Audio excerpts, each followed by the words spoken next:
In 1945, a chicken farmer in Florida thought he had found a dead airplane in his field, but it was something much stranger. The object was silver, smooth, and shaped like a giant metal ball with no wings, no windows, and no obvious engine. The military rushed in and the farmer was told to stay quiet.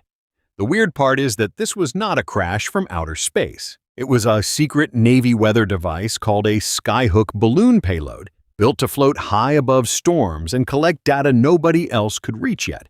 Sometimes the most alien thing in history is just early science wearing a very creepy costume.